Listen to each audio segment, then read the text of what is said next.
Not all of our minisodes need to be from listeners. In fact, places or lesser-known cases can sometimes take us to dark realms.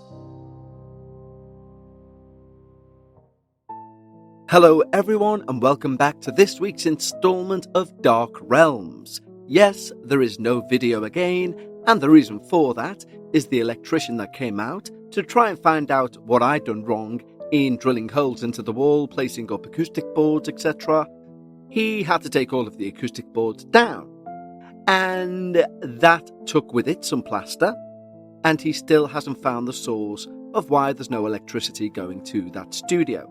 So currently, the studio is actually so inaccessible that even I don't open the door for fear the cat will go in and get injured. So, when will there next be a video? I genuinely cannot tell you. But it needs to be soon, because I really want to get this going again, and ideally in season 21. The way the plaster came off the wall, I'm not going to bank on it, so I won't make a promise like I did last week. The electrician basically, told me the truth, and it doesn't look like it's going to be anytime soon. That said, we have received a fantastic suggestion for this week's Dark Realms, somewhere I've never heard of. I doubt very much if many of us have. And for me, these are the best ones. So a huge thank you to our listener Kim for this very recent suggestion. I found it fascinating and I can't wait to tell you all about it. Very quickly, don't forget, we're still offering that free week of Patreon. If you go to the show notes and click on the link, you will gain full access to ad-free early releases and, of course, the full Dark Bites back catalogue with over 120 hours of experiences for you to sit and binge. And if, when doing so, it's not for you, just cancel and you don't pay a single thing. But if you know you've got a busy week coming up, for example, or you're going to be spending a lot of time alone, this would be the perfect time to do it. Or you can head over to patreon.com/The Dark Paranormal. Now, of course, we receive many suggestions for places to go and look at for our Dark Realms series, and this one stood out like a sore thumb just through how it was described. As a teaser, I will give you one line from the email, which should, hopefully, give you a clue as to why I thought, yes, we're doing this and we're doing it this week. And it goes like this. The land was used as a place to allegedly burn witches before the house was built, and also there are rumours about demonic activity, especially in the basement. Now for me, when I read things like that, it's almost a cert I'm going to look in further, and when I did, it was a no-brainer. So, you wonderful listeners, join me as we step foot into the dark realm, known as Frammegården. Frammegården is a centuries-old farmhouse in the forests of Värmland, Sweden, with a dark history steeped in tragedy and the occult. Built in the 1700s on land once used for witch executions during the 17th century witch trials, the site carries the echoes of violence and superstition. In later years, the house served as a kind of hospice for the elderly and terminally ill, those in the local parish. Many people drew their final breaths in its rooms. With such a grim past, it's no surprise that Frammegården has earned a reputation as one of Sweden's most haunted houses. Since the 1950s, curious visitors and ghost hunters have flocked there, reporting eerie phenomena like phantom footsteps, unexplained knocking, disembodied voices, and the plaintive cries of unseen children. The caretakers of the farmhouse even keep a guest book filled with visitors' accounts of ghostly music playing, furniture moving of its own accord, ghostly faces peering from windows, and other chilling encounters. Local legend points to several specific spirits said to haunt Frammegården's rooms. And now, we're going to explore 3 of the most infamous and terrifying ghosts of Frammegården. Each has their own tragic tale, eerie manifestations, or terrifying eyewitness stories. A very quick trigger warning that the first experiences we're going to look at feature total neglect of young children. And this isn't rumour nor fabrication, this is built on actual evidence. If you want to skip ahead by about 3 minutes, by all means do so. But right now, let's all learn about the very horribly named starved children in the attic. One of Frammegården's most heartbreaking legends is that 2 small children allegedly met a cruel fate within the house. According to local law, in the mid-1800s, a father imprisoned his 2 young children, a 4-year-old girl and her 2-year-old brother, in a tiny attic closet, leaving them to starve to death. Historical records do show that 2 children from the farm did die under mysterious circumstances in January 1865, and a memorial plaque notes that they are sorrowed and missed by parents, suggesting a cover-up of the true cause. The grim tale claims the siblings were locked away and deprived of food and water until they perished, their cries for help left unanswered.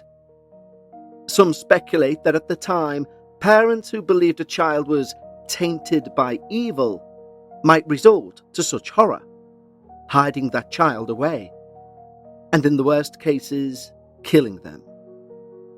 It's even whispered that the children's bodies were secretly buried in the dirt basement beneath the house, trying to conceal the crime. Whether true or merely a morbid myth, the legacy certainly lives on in Frammegården's attic. Visitors and paranormal investigators consistently report unnerving activity in the upstairs rooms. The small attic closet where the children supposedly died is often described as intensely oppressive. Cold spots, the feeling of being watched, an inexplicable panic overcoming those who enter. Many have heard the faint sound of children weeping or tiny fists banging on a door when no one else is around. On one occasion, a family experimenting with a playful trigger set a line of a beach ball, a football, a tennis ball on the floor, and suddenly the largest ball moved with high force across the room, striking a leg chair as if an unseen child had kicked or thrown it. Swedish medium Benny Rosenqvist states, "When I was there, I got into contact with 2 children in a closet. They were completely distraught. I could hear them crying the whole time. During his investigation, Benny stepped into the closet and was suddenly overwhelmed by despair and physical sensations of the children's ordeal. He felt the panic, the darkness. His mouth went dry with intense thirst, and a terrible sadness pressed upon him. In a hushed voice, he reported visions of a very thin, malnourished little girl, around 5 years old, accompanied by a younger boy, both wailing in fear. He states, "The children believe they are going to die in here. They're banging on the door because they just want out," Benny said. This first-hand account gives a harrowing glimpse into the last moments of these child victims. By all accounts, the ghostly children of Frammegården remain trapped in the attic, their restless spirits still reaching out in sorrow. A tragedy, a haunting, one that when encountered seems to evoke equal amount of pity and fear. Let's have a quick break to talk to you about acorns. As a podcaster, I've never considered retirement. If I can talk, I can podcast, right? But maybe one day I'll look to retire, but I'll still need a retirement fund. And then I think, but in the now, I still need things like equipment upgrades, etc. There are bills to pay. So what could be the answer to both? Investing. Specifically, investing with acorns, because acorns make it easy to start doing more with your money. In fact, you can start automatically investing with your spare change, and it's all in one easy-to-use app. In my opinion, everyone should know that your money can grow on its own, not just the mega wealthy. I know it's not paranormal, it's compounding. That's when your money makes money, and then that money makes even more money. And Acorns makes it easy to give your money a chance to do just that. Sign up now and Acorns will boost your new account with a $5 bonus investment. Join the over 14 million all-time customers who've already saved and invested over $25 billion with Acorns. Head to acorns.com/darkparanormal or download the Acorns app to get started. Paid non-client endorsements. Compensation provides incentive to positively promote Acorns. Investment involves risk. Acorns Advisors LLC, an SEC-registered investment advisor. View important disclosures at acorns.com/darkparanormal. You know that feeling when your day finally slows down and you just want to relax, unplug, and feel good? That's where Mood.com comes in. They're changing the game, delivering legal THC products right to your door, no shady dealers, and absolutely no medical card required, just good vibes and better sleep, shipped straight from their farm to your couch. From delicious THC gummies, smooth vape pens, to premium THC flower, Mood has it all. And everything's federally legal under the 2018 Farm Bill. Yeah, this isn't some loophole. It's the real deal. Head to Mood.com and use code FIRST20 for 20% off your first order. That's MOOD.com. Find your mood. Next, in literally one of the darkest realms I think we've looked at in recent times, we're going to take a look at the Weeping Woman. She's a sorrowful spirit said to roam Frammegården, and the apparition is of a grieving mother who died with her infant in her arms. This legend dates back to the 19th century.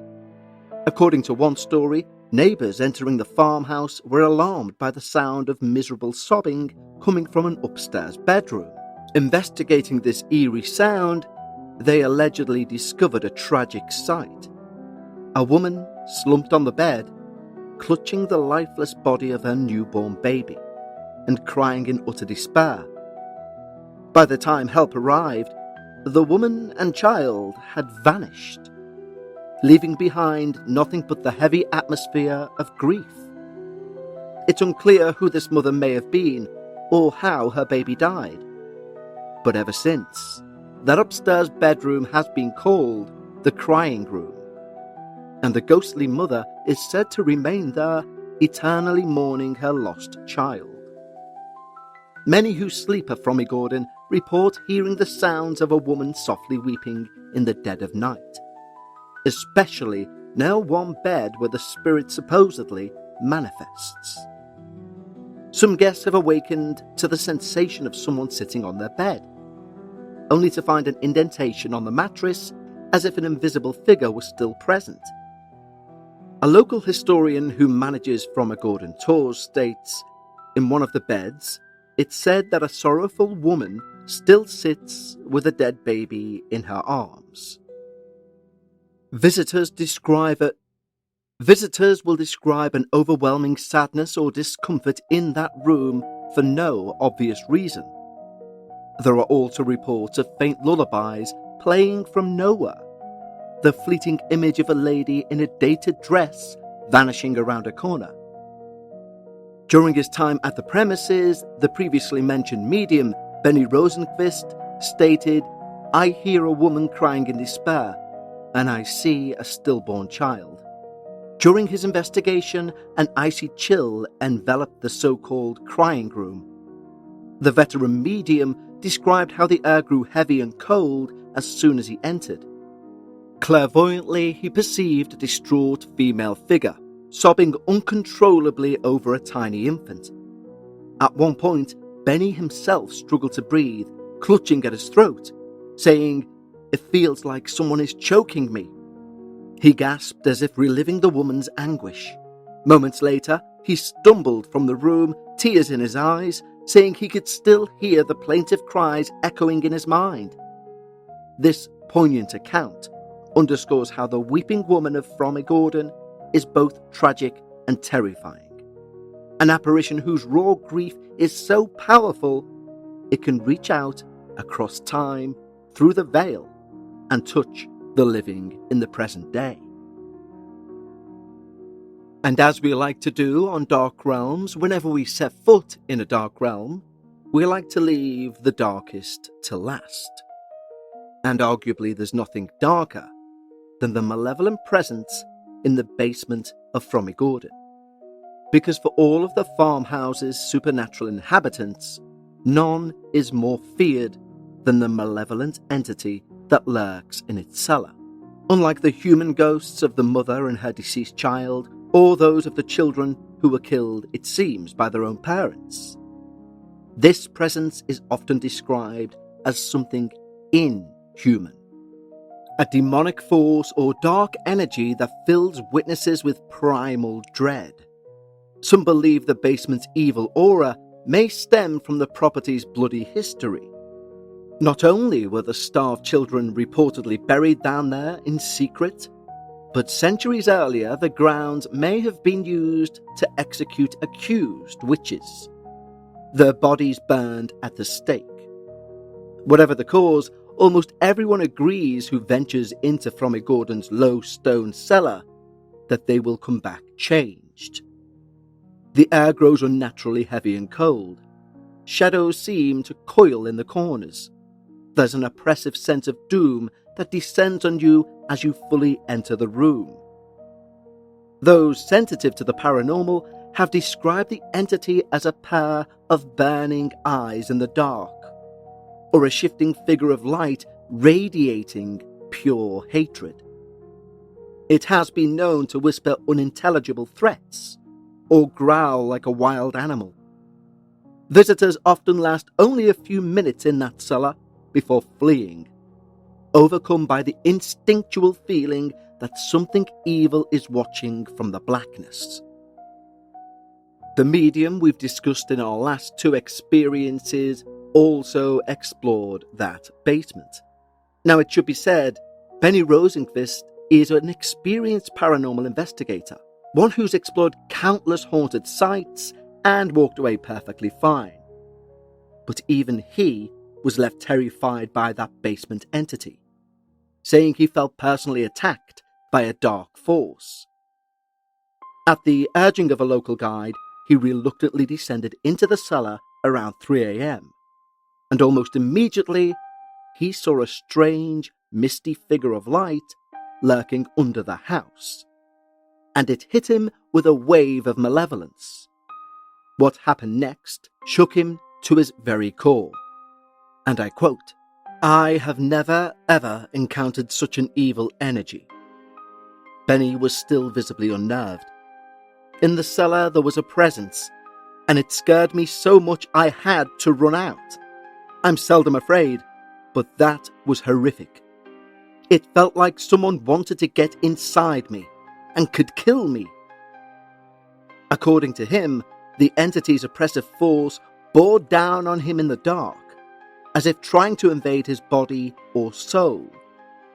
Overwhelmed by a sudden instinct of mortal danger, he turned and sprinted up the stairs, refusing to stay for a single second. That was probably the worst, most penetrating evil I've ever met in my entire life, he would later say, describing how the encounter went right through bone and marrow. Many guests who've dared to go into the basement have reported the same. An almost tangible cloud of hatred, the sense that if you don't leave immediately, something terrible will happen.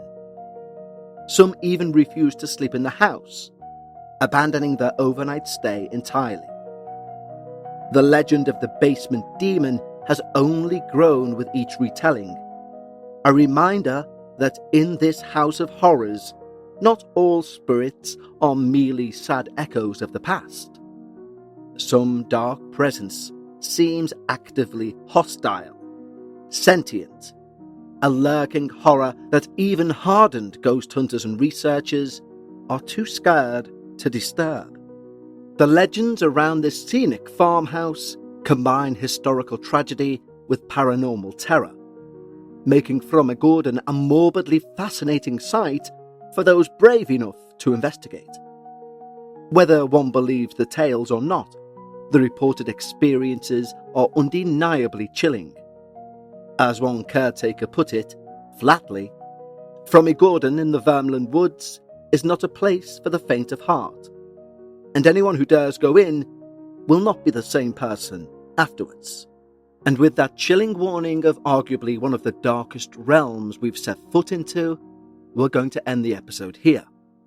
Don't forget, if you have a suggestion, like Kim, for Dark Realms, email us at contact@thedarkparanormal.com. And until next time, stay safe and take care.